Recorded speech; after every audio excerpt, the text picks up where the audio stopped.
السلام عليكم ورحمة الله تعالى وبركاته.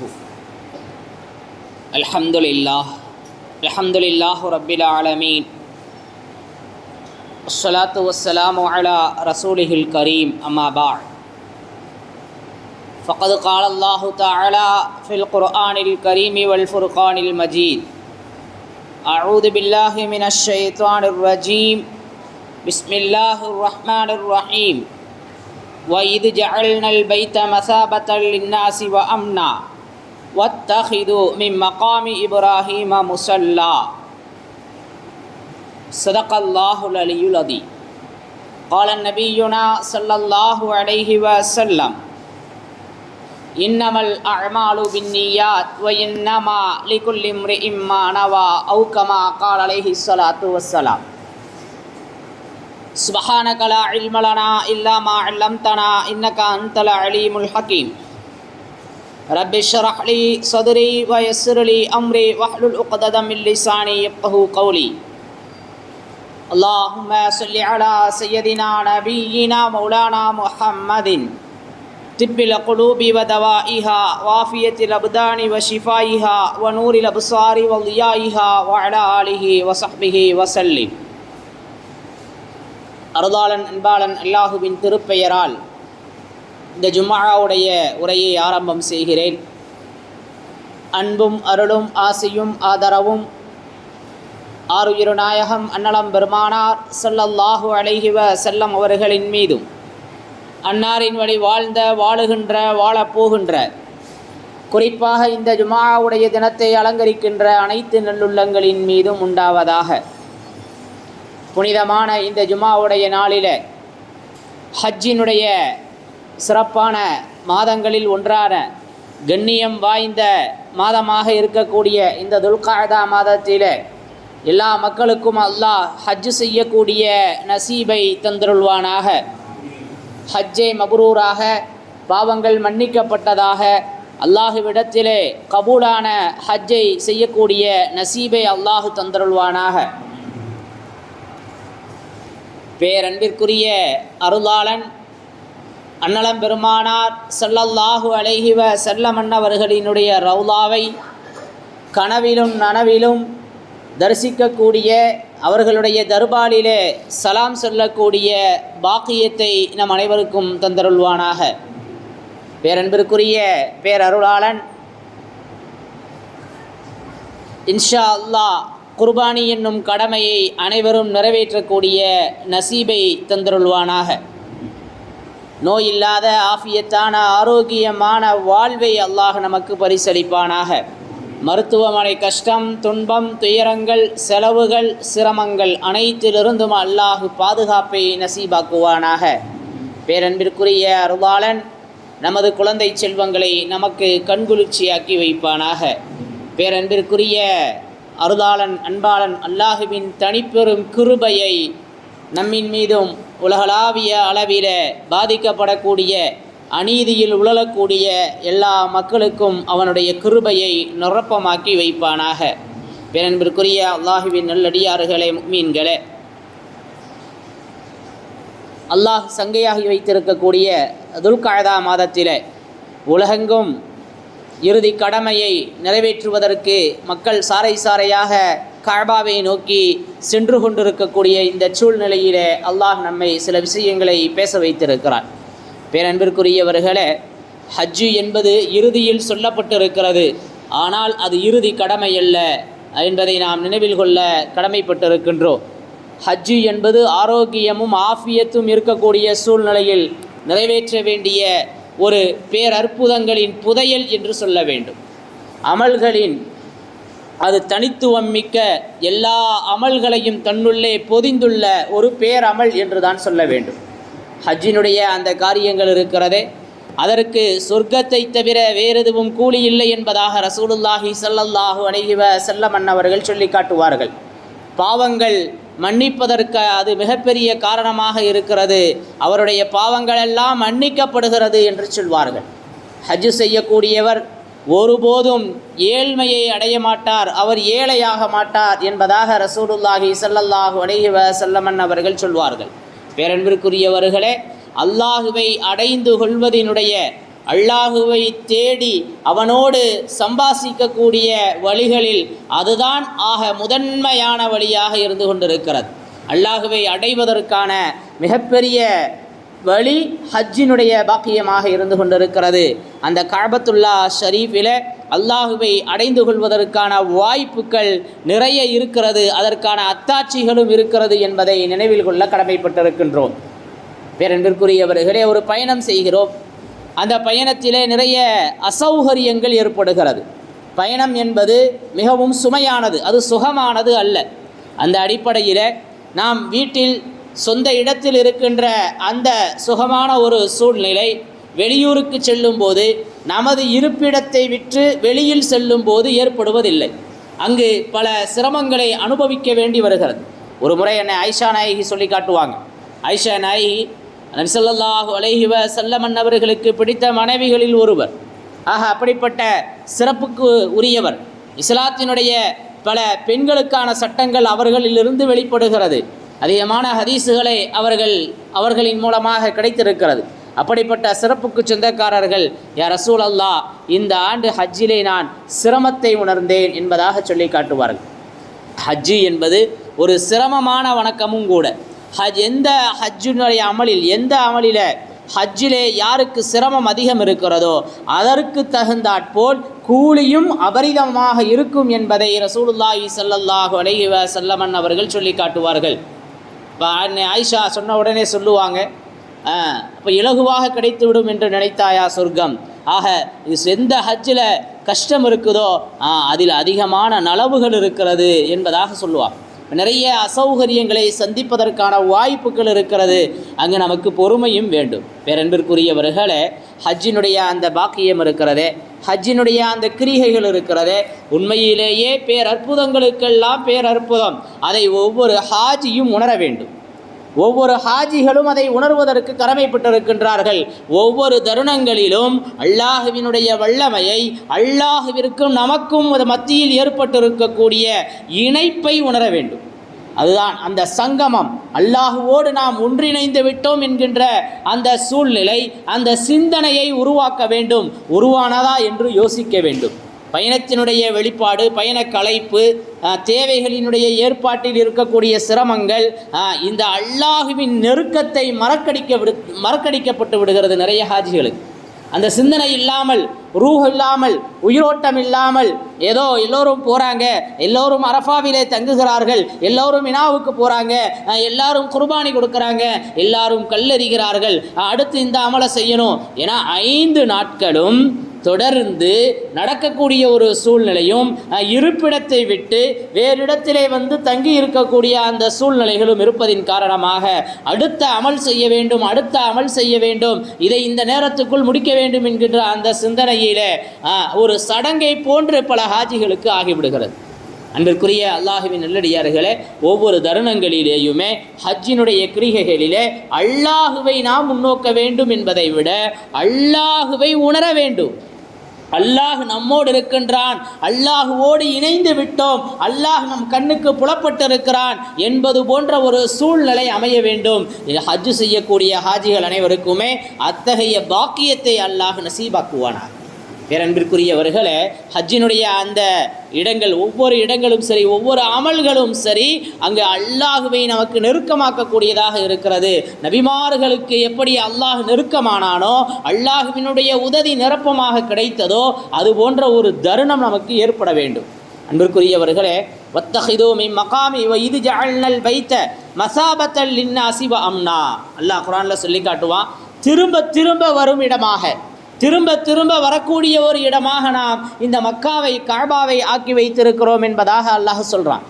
இன்றைக்கி வெயில் அடிச்சிச்சு. சென்னையிலும் ஊட்டியிலும் நமது பகுதியில் கூட்டம் குவிந்தது.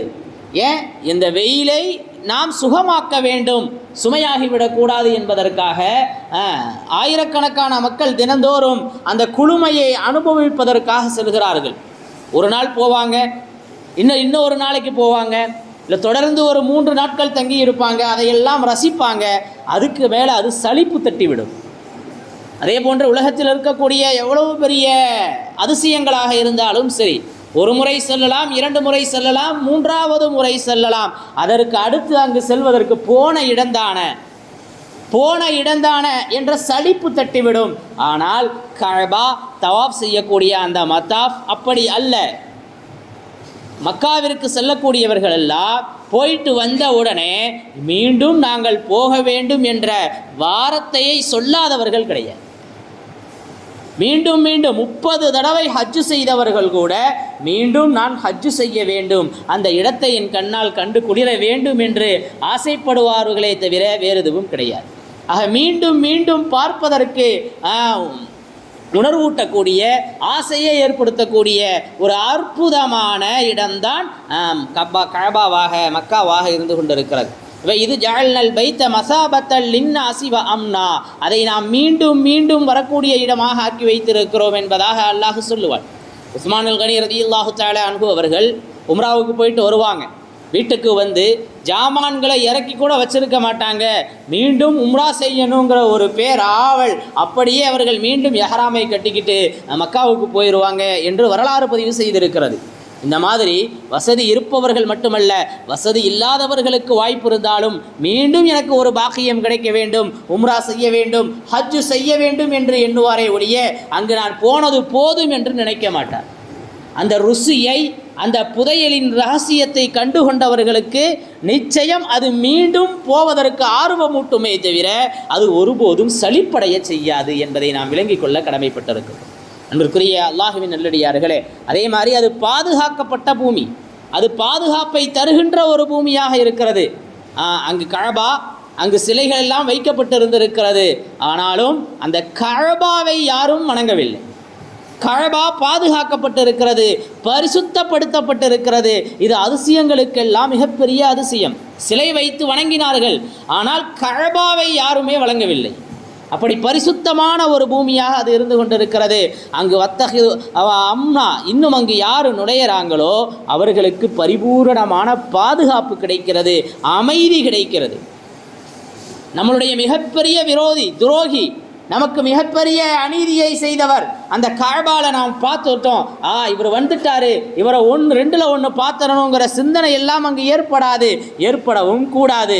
அவரை அப்படியே பார்த்துவிட்டு சாந்தமாகி நம் வேலையை பார்க்க சென்று விடுவோம். எந்த அளவிற்கு என்று சொன்னால், ஒரு புற்பூண்டுகள், சின்ன எறும்புகளை கூட, பேன்களை கூட அங்கு கொள்வதற்கு அனுமதி கிடையாது. அன்பிற்குரியவர்களே, எனவே அது புனித பூமியின் முக்கியமான இடமாக இருந்து கொண்டிருக்கிறது, பாதுகாக்கப்பட்ட பூமியாக அது இருந்து கொண்டிருக்கிறது என்பதை நாம் நினைவில் கொள்ள கடமைப்பட்டிருக்கின்றோம். அங்கு இருக்கக்கூடிய ஒவ்வொன்றுமே அதிசயங்களுக்கெல்லாம் பேர் அதிசயமாக இருக்கிறது. ஜம்சம் நீர் எந்த நோக்கத்திற்காக குடிக்கப்படுகிறதோ அந்த நோக்கத்தை அது நிறைவேற்றுகிறது.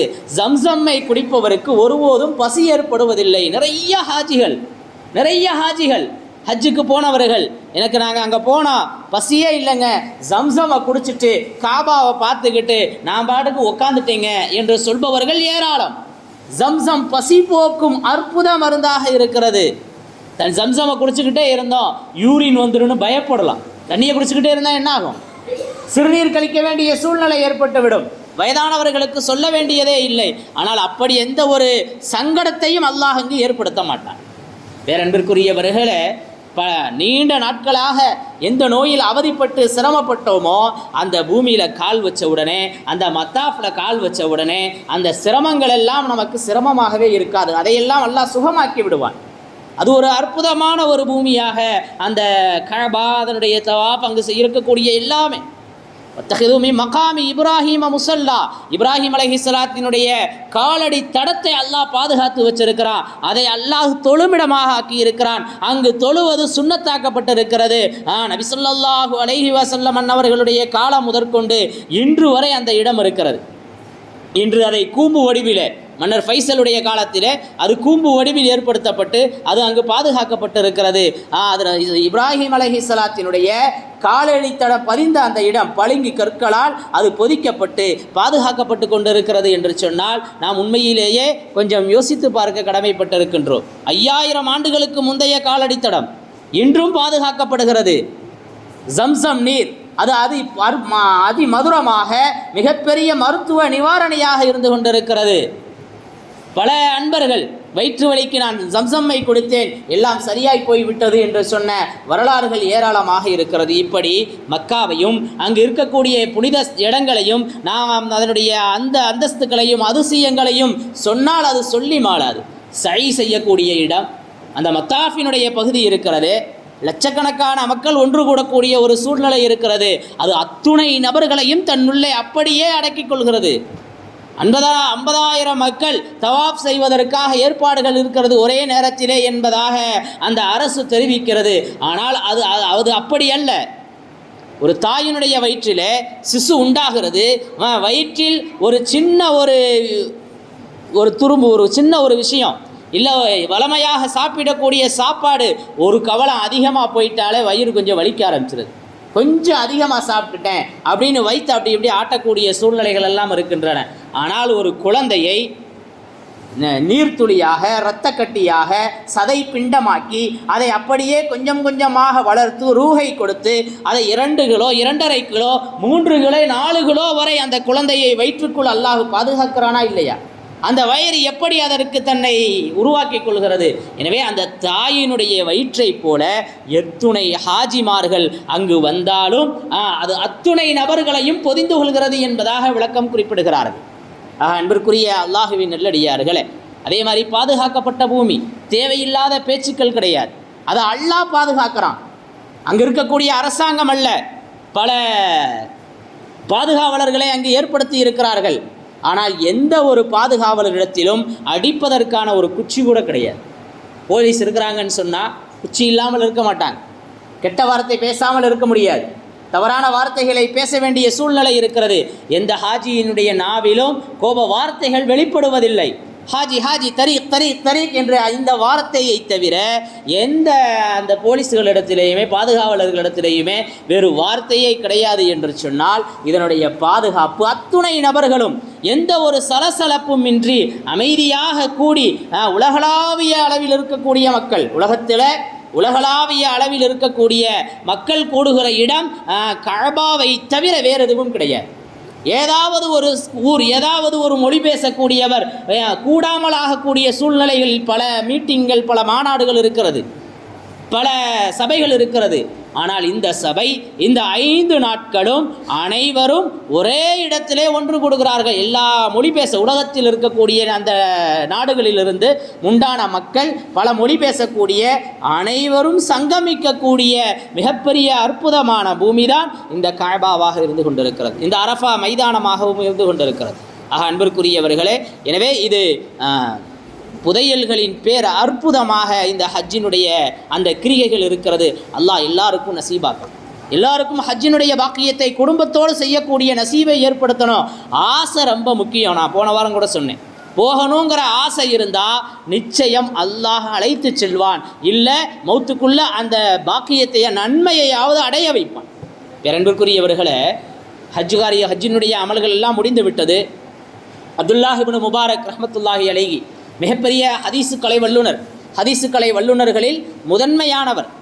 அவங்க ஒரு ஓரத்தில் ஹரமில் படுத்திருக்கிறாங்க. இப்போ இவர்கள் ஒரு கனவு காண்கிறார்கள். அந்த கனவில் 2 மலக்கு பேசிக்கிறாங்க. ஒரு மலக்கு சொல்கிறாரு, இந்த ஆண்டு எத்துணை நபர்கள் ஹஜ்ஜு செஞ்சுருப்பாங்க தெரியலையே எனக்கு அப்படின்னு சொல்கிறாங்க. பொதுவாக மலக்குமார்களினுடைய அறிவு ஒரு எல்லைக்குள்ளதாக இருக்கும். அவங்களுக்கு ரொம்ப பெருசாலாம் யோசிக்க தெரியாது. அல்லாஹ் என்ன சிந்தனையில் போடுறானோ அதுதான். இப்போ நம்மளாம் நிறைய கணக்கு போட்டுருவோம், மனக்கணக்கு. உட்காந்துக்கிட்டே வந்து அமெரிக்காவுக்கு போயிட்டு லண்டனுக்கு போயிட்டு இங்கே வந்துடுவோம். இந்த மாதிரியான கணக்குகள் எல்லாம் மலக்குகளுக்கு போட தெரியாது. அல்லாஹ் என்ன உள்ளத்தில் போடுறானோ அறிவில் கொடுக்குறானோ அதைத்தான் அவங்க பேசுவாங்க. தெரியலை அப்படின்னு சொல்கிறாரு அந்த மலக்கு. கொஞ்சம் நேரம் கழிச்சுட்டு அந்த கனவுல வந்த அந்த மலக்குகளே பேசிக்கிறாங்க, 6 லட்சம் ஹாஜிகள் இந்த வருஷம் ஹஜ்ஜுக்கு இருந்திருக்கிறாங்க. அப்படி 6 லட்சம் ஹாஜிகளில் யாருடைய ஹஜ்ஜு மக்பூலானது, மப்ரூரானது, யாருடைய ஹஜ்ஜு ஏற்றுக்கொள்ளப்பட்டது என்று கேட்குறாங்க. அப்போ அந்த டக்குன்னு அப்துல்லாஹ் இப்னு முபாரக் ரஹ்மத்துல்லாஹி அலைஹி விழிச்சிடுறாங்க. 6 லட்சம் பேர் ஹஜ்ஜு செஞ்சுருக்கிறாங்க. ஒருத்தர் ஹஜ்ஜு செய்கிறதுக்கு எவ்வளவு சிரமங்கள் இருக்கிறது. இன்றைக்கி நம்ம ஊர்லேருந்து ஹஜ்ஜுக்கு போகிறாங்க, பாஸ்போர்ட் எடுக்கணும், அதற்கான தயாரிப்புகளை செய்யணும், பணத்தை சேகரிக்கணும், பணத்தை கட்டணும். கமிட்டியில் போகிறதா, ப்ரைவேட்டில் போகிறதா? கமிட்டியில் போனால் சாப்பாடு கிடைக்காது, கமிட்டியில் போனால் தூரத்தில் போட்டுருவாங்க, ப்ரைவேட்டில் போனோம்னா பக்கத்தில் போட்டு வசதி. இப்படி பல ஆலோசனைகள் தரப்படுகிறது. இதையெல்லாம் வாங்கி நம்ம ஒரு முடிவுக்கு வந்து பல பொருளாதாரத்தை சேமித்து சேகரித்து அதை கட்டி போக முடியாமல் போகிற சூழ்நிலைகள் எல்லாம் இருக்கிறது. அல்லாஹ் யாருக்கு நாடுறானோ அவங்களுக்கு தான் அந்த வாய்ப்பை அளிக்கிறான். இப்போ ஹஜ்ஜுக்கான அந்த தயாரிப்பும் செஞ்சு கடைசியில் ஃப்ளைட் ஏற முடியாதவர்கள் எல்லாம் இருக்கிறார்கள். ஏதோ ஒரு சூழ்நிலை. இப்போ இப்படிப்பட்ட இந்த சூழ்நிலைகளில் இவ்வளவு சிரமத்தையும் தாண்டி ஃப்ளைட் ஏறி உட்காந்து ஹஜ்ஜுக்கு போய் அங்கே இருக்கக்கூடிய சிரமங்கள், அங்கே இருக்கக்கூடிய இப்படி பல விஷயங்களை தாண்டி செய்யக்கூடிய ஹஜ்ஜு, பொருளாதாரத்தை செலவழித்து செய்யக்கூடிய ஹஜ்ஜு, ப்ரைவேட்டில் போனால் 10 லட்சம் ஆயிரும்னு சொல்லப்படுகிறது. அந்த அளவிற்கான பொருளாதாரத்தை செலவழித்து போகிறோம். ஆனால் அவர்களுடைய ஹஜ்ஜு கபூலாகிறதா, ஹஜ்ஜு மப்ரூர் ஆகிறதா என்பதை யோசிக்க வேண்டும். இப்போ இந்த விஷயத்தை கேட்ட உடனே அப்துல்லாஹ் இப்னு முபாரக்கு விழிச்சிட்டாங்க. 6 லட்சம் பேர் ஹஜ் செஞ்சுருக்கிறாங்க, ஆனால் யாருடைய ஹஜ்ஜு கபூலானது என்ற கேள்வி வருது. 6 லட்சம் பேருடைய ஹஜ்ஜும் கபூலானதான்னு அந்த ஒரு திடுக்கத்தில் விழிச்சிட்றாங்க. அப்புறம் கொஞ்சம் நேரம் கழித்து மீண்டும் அவங்க தூக்கத்தில் போகிறாங்க. கனவுல மலக்குகள் திரும்ப மீண்டும் பேசிக்கிறாங்களாம். 6 லட்சம் பேரினுடைய ஹஜ்ஜும் இந்த ஆண்டு கபூலானது ஒரே ஒருவரின் துவாவால், ஒரே ஒருத்தரால் அவருடைய ஹஜ்ஜை அல்லாஹ் கபூல் செஞ்சான். அதனுடைய பரக்கத்தில் 6 லட்சம் பேருடைய ஹஜ்ஜையும் கபூல் செஞ்சான் என்பதாக அந்த தகவல் சொல்லப்படுகிறது. அந்த ஒருத்தர் யாரு அப்படிங்கிற கேள்வி அப்துல்லாஹ் இப்னு முபாரக் ரஹ்மத்துல்லாஹி அலைஹிக்கு வருது. அந்த ஒருத்தர் யாரு அப்படின்னு இப்போ கனவுல சொல்லப்படுது. திமிஷ்கில் இருக்கக்கூடிய அலி இப்னு முவஃபக்னு சொல்லக்கூடிய ஒரு மனிதர். அலி இப்னு முவஃபக்னு சொல்லக்கூடிய ஒரு கூலி தொழிலாளி.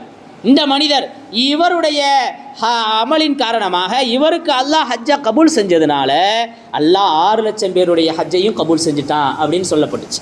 அன்பிற்குரியவர்களே, இவங்க மக்காலிருந்து ஊருக்கு வந்துட்டு திமிஷ்கு பயணமாகறாங்க. இந்த மனிதரை போய் நம்ம என்ன செய்யணும், பாத்திரணும் அப்படின்னு சொல்லி திமிஷ்கு வந்து இந்த மனிதரை கண்டுபிடிச்சி இவங்கள்ட்ட வந்து சொல்கிறாங்க. அலி இப்னு முவஃபக்கை கண்டுபிடிச்சி அப்துல்லாஹ் இப்னு முபாரக் ரஹ்மத்துல்லாஹி அலைஹி சொல்கிறாங்க, நான் தான் அப்துல்லாஹ் இப்னு முபாரக்.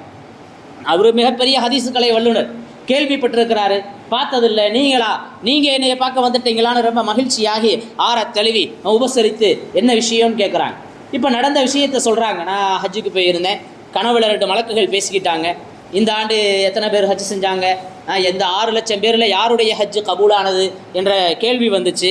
அப்போ அல்லாஹ் உங்கள் ஹஜ்ஜை கபூல் செஞ்சானா, அதனால் எல்லோருடைய ஹஜ்ஜையும் கபூல் செஞ்சதாக எனக்கு தகவல் சொல்லப்பட்டது அப்படின்னு சொன்னாங்க. நான் ரொம்ப காலமாக ஹஜ்ஜுக்கு போகணும்னு ஆசை.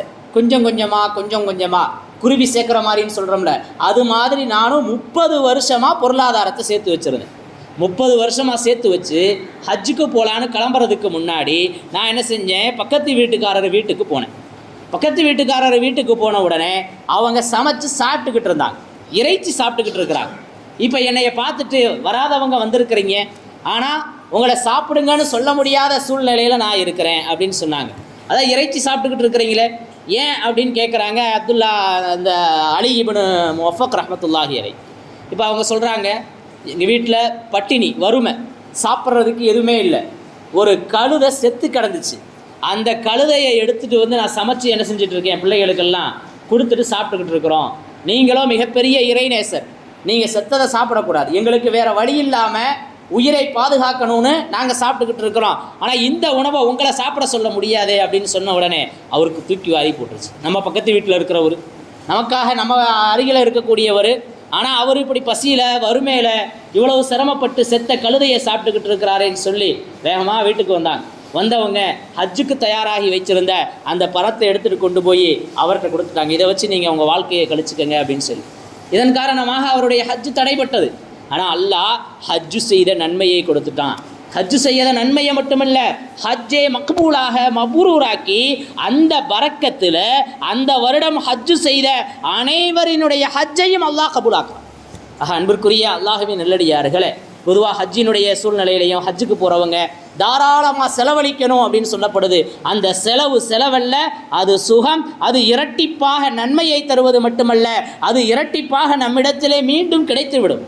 இன்றைக்கி நிறைய பேர் ஹஜ்ஜுக்கு போகிறவங்க அந்த பணம் செலவாயிரும் தான் நினச்சிக்கிட்டே இருக்கிறாங்க. நிறைய பேருக்கு அல்லாஹ்வுடைய கிருபையில பருதாக்கப்பட்டிருக்கிறது, கடமையாகி இருக்கிறது, அசட்டையாக இருக்கிறார்கள். அன்பிற்குரிய அல்லாஹ்வின் நல்லடியார்களே, எனவே ஹஜ்ஜு கடமையை பொடுபோக்காக எந்த காரணத்தை முன்னிட்டும், உடல் சூழ்நிலையை தவிர வேறு எந்த காரணத்தை முன்னிட்டும் தவிர்ப்பதற்கு, அதை தாமதப்படுத்துவதற்கு அனுமதியே இல்லை என்பதையும் நாம் விளங்கிக் கொள்ள கடமைப்பட்டிருக்கின்றோம். ஆக அன்பிற்குரிய அல்லாஹ்வின் நல்லடியார்களே, எனவே ஹஜ்ஜு கடமையில அதிகமாக செலவு செய்கிறது, பிறருக்காக சேவை செய்வதும் அங்கு மிகப்பெரிய விஷயமாக இருக்கிறது. அதன் காரணமாக ஹஜ் மபுரூராகிவிடும் என்பதை வரலாறுகளிலே நாம் காண்கிறோம். பேரன்பிற்குரிய அருளாளன் ஹஜ் செய்யக்கூடிய நசீபை தந்திருள்வானாக, பாவங்கள் மன்னிக்கப்பட்டவர்களாக அல்லாஹ் திரும்ப வைப்பானாக.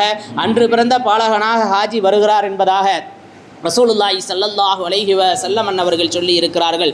இந்த ஆண்டு ஹஜ் செய்யக்கூடிய எல்லா ஹாஜிகளுக்கும் அந்த மபுரூரை மக்பூலை அல்லாஹ் வாஜிபாக்கி வைப்பானாக. வாஹிரு தஅவானா அனில் ஹம்துலில்லாஹி ரப்பில் ஆலமீன். அஸ்ஸலாமு அலைக்கும் வரஹ்மத்துல்லாஹி தஆலா வபரகாத்துஹு.